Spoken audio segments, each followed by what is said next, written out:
Nilinaw po ni Palace Press Officer Attorney Castro na hindi niya po sinisisi ang lahat po ng guro sa nangyaring pamamaril sa isang paaralan sa Zamboanga City na out of context daw po siya at ngayon ay naglapag pa ng mga resibo. Narito pong report ni Maricel Halili. Mukhang nagkakaroon po ng misconception, misinterpretation, misunderstanding sa ating nabanggit kahapon. Unang-una ay wala po tayong sinisisi na mga guro.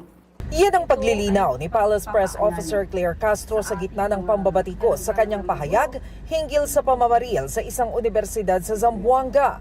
Sabi kasi kahapon ni Usec Castro. Minsan na po natin nakita mismo ang ibang mga guro ay lumalabag sa ganitong klase ng moralidad. Sila minsan ay nagtuturo sa kanilang mga estudyante kung papaano maging walang modo, lalo-lalo na sa mga nakakatanda or sa mga ibang tao. Tumaas ang kilay ng ilang guro sa pahayag na yan ni Castro.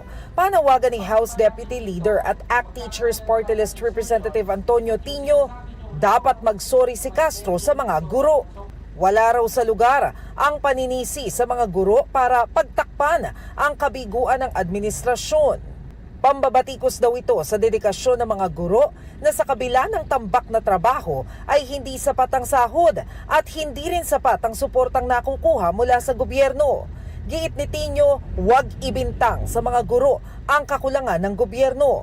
Sa kabila niyan, hindi nagsorry si Castro at nanindigan siyang mali ang pagkakaintindi sa sinabi niya.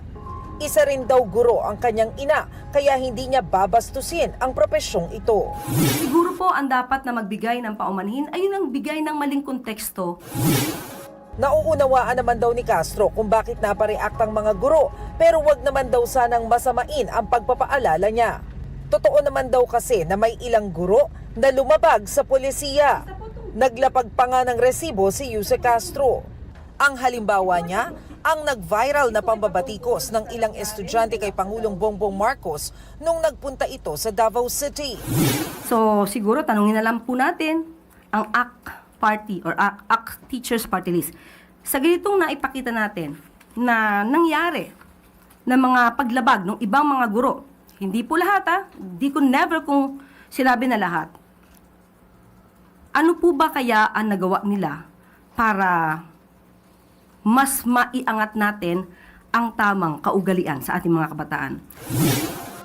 Nagbabalita mula sa Frontline, Maricel Halili, News 5.